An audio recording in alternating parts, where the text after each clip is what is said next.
Okay, so yeah, I never thought I would do a video on this particular show. Seriously, because I'm 32. I'm going to be 33 in like 4 months. However, I have a nephew, and he he's what 13? He's about to be 14 this week, and over the past few years, he's introduced me to his generation of cartoon shows. I'm a kid at heart. I still rewatch a lot of the cartoons I loved to watch growing up from back in the day. Like the classic Boomerang lineup, like the Flintstones, Scooby Doo, and Jetsons. But going back to like the Nickelodeon era, like Hey Arnold, Cat Dog, Disney shows like House of Mouse. I mean, Disney Plus just reopened that door of nostalgia, and the list goes on. That's not even including anime or Power Rangers, things like that. I'm talking about like just cartoons. And when you get older, you hit that age where it's like you're kind of set in your musical choices, your television is like.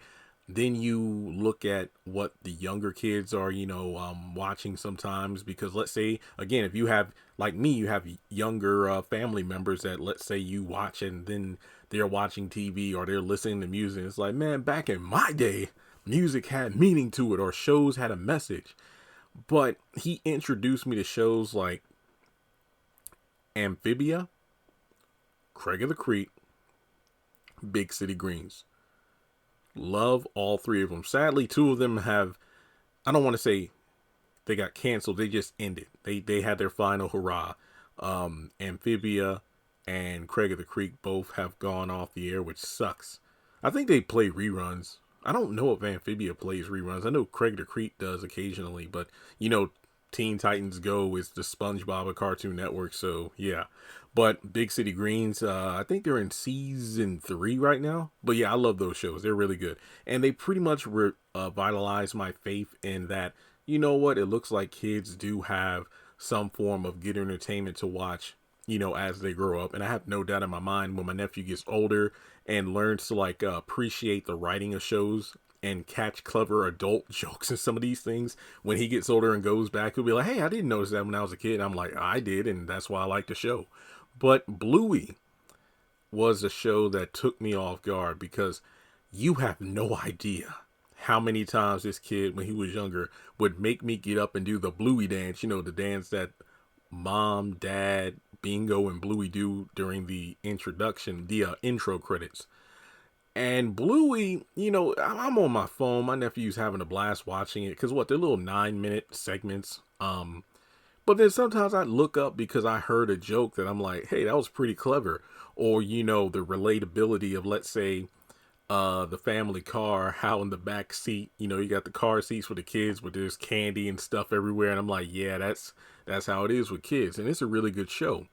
And they just recently dropped a special episode that's like 28 minutes called The Sign.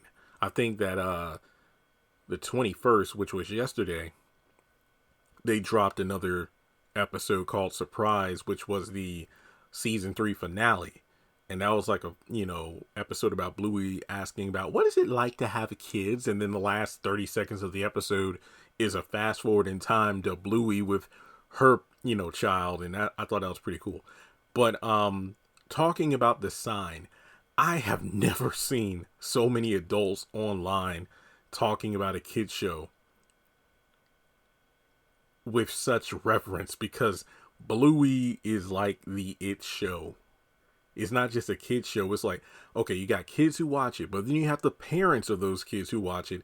Then you have those like myself who don't have children, but we have younger relatives who, they got us into the show, because sometimes there are moments where there are kid shows. Like, heck, I remember when my nephew was really young and he would watch Paw Patrol, and then sometimes I'd get so invested in the show, like, hey, don't change the channel. I want to see what did they rescue that puppy or whatever. So, yeah, I think that's pretty cool. But The Sign has gotten some mixed reviews, because let me put it this way. I thought it was a good episode. Is it my favorite Bluey episode? No.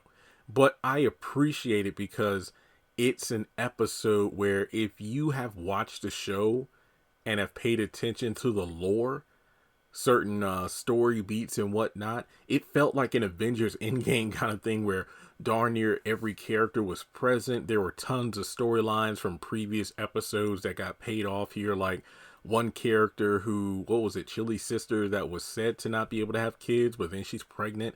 Then the butterfly came back from that one episode, and then the double babysitter episode, you know, though, what was it, Bandit's, is it Bandit's brother or was it Chili's brother? I forgot. The uncle, he married the Bluey's godmother, who's Chili's best friend, and then the list goes on of all the different things. But the main point of the episode, and let me put this out there, I have not watched every single episode of Bluey. I have watched a lot of Bluey, but not a lot, every single episode. And I've even watched other YouTubers.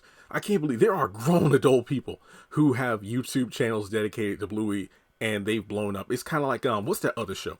The Miraculous Ladybug and Cat Noir. I feel like that was another huge show. Like, I didn't even know that was a thing until like 4 years after it came out. Because again, my nephew watched it. I'm like, huh, okay, that's action show. All right. But then when I did some research, I found like, oh wow, this is a really popular show. Because at the time I was in like my mid to late 20s. So obviously I wasn't looking at Nickelodeon like that. And I didn't know it was a thing. But yeah, it was pretty big. Or Disney. Wait, is the Miraculous on Disney or Nickelodeon? I forget which one. I think it's Disney, but correct me if I'm wrong. But either way, the main story of the sign is that Bandit is getting a better job in another state or something. So he and the family has to move because it'll mean more money. And Bluey is upset. She doesn't want to move. Chili is... she wants to stay, but she's supporting her husband. And my favorite part of the episode, Bingo's I don't give a fuck attitude. It's like, okay, you're selling the house, okay, hey, it's all good, it's okay. Bingo is low key my favorite character in the show. I love Bingo. But Bluey's but why do we have to move? They're Australian. The show was made in Australia, so you know they have the accents and whatnot. But she was annoying to me in this episode, but as a kid, it makes sense, you know, when you don't want to move and uproot, leave all your friends and familiar settings for a new location. But as an adult, it's like, yeah, I mean, you want to do what's best for your family to give them the best life possible. And if it means moving, you know, you have to move. But throughout the episode, the sign is outside of the house on the front lawn. And Bluey thinks that if the sign is removed, then it means that the house can't be sold. Unfortunately, that's not how it goes. But by the end of the episode, come to find out the family that was going to buy the house opted not to because they wanted a house with a pool. And Bandit decides to not sell the house after all because the house had, you know, the movers had already come to clean things out. And it's funny because it wasn't until like the last 2 minutes of the episode that Bingo found out that selling the house and the house being sold meant that the house was no longer theirs. It's like, but I thought it would still be ours. No, that's not how it works, honey. And then she started crying. Ah! And then Bluey went to comfort her, but it was funny. But then, you know, Bandit, after he gets the phone call that the family didn't want to buy the house anymore, he like ripped the sign out of the ground. Then Chili ran up to him and hugged him. And it was a really nice scene. I mean, there was no audio from the characters. It was just like the song that was playing. And it was really good. I mean, it was one of those show, don't tell kind of things where the characters didn't have to say a single word. It's just their actions really spoke volumes from them busting open the front door, cutting on the lights, and just running around the house. And then at the end, they're eating fish and chips, you know, they ordered out, while obviously they probably won't get their stuff back until, you know, the next episode or something. But yeah, if this was the series finale, which it wasn't, the creator said there would be more, which there was because Surprise just came out. But yeah, this would have been a great series finale. There was so much going on from the wedding, different characters interacting, some we haven't seen in quite a while. Like I said, Easter eggs and storylines getting followed up on from like season 2 and even season 1. But yeah, some people feel like it's a cop out for them to not move after they built it up. But it's it's funny because when you look at a lot of sitcoms and whatnot, like Living Single, Fresh Prince, things like that, typically the final episode of the series is when like they move out. You know, Fresh Prince, they packed up and moved. Living Single, Khadijah was talking to her friends about how everybody that used to live in her apartment, they've moved on. Regine got married, she moved out. Sinclair married Overton, and they live in a different part of the apartment complex. Khadijah, she still lives there, but at the end, she goes to Vegas, I think, with Scooter, and she took a moment to look back at the apartment before she left. And then you have other television shows like Growing Pains or Good Luck Charlie, where there's an episode where the family thinks they're going to move. It's like, oh yeah, this is going to be great. We're going to move to a bigger house. We're going to do this, that, and the third.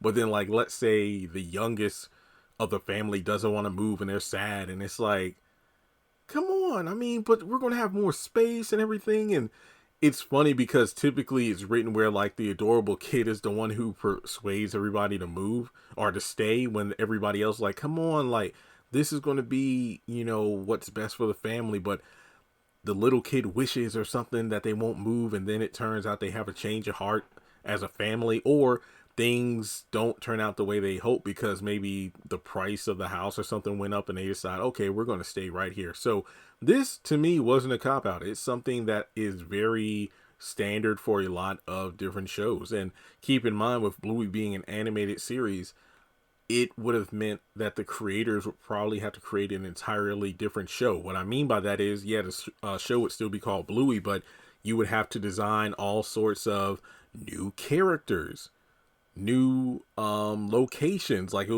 would have to be a different house, a different town, different, you know, a school and things like that. So instead of recycling the same character models and the house and whatnot, they would have to do everything from scratch. And yeah, them staying actually makes sense.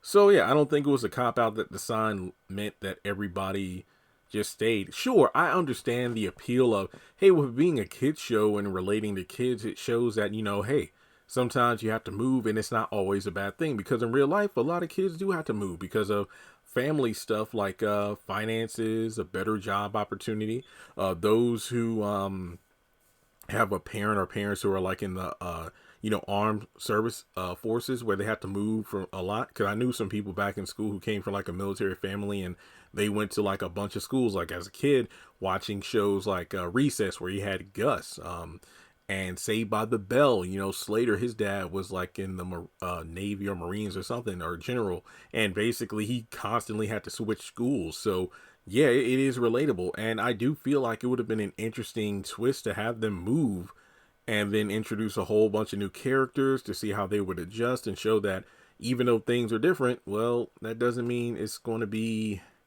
worse. Sometimes it can be better than before. Heck, they just dropped, and I did a video on this a little while ago, the Peanuts special, Welcome Home Franklin. Franklin Armstrong, he's a character. His family constantly moved around, but then thankfully they decided to set up shop in the town where the Peanuts live. And well, I thought that was pretty cool. So yeah, what did you think about the sign? Are you excited for the future of Bluey? And that's about it. Like and subscribe. And oh yeah, are there any other, you know, animated shows that come out now for kids that you feel are really good? Like I said, for me, Bluey, Big City Greens, Amphibia, Craig of the Creek. But are there any others you would recommend? Let me know in the comments, and I'll talk to you in the next video.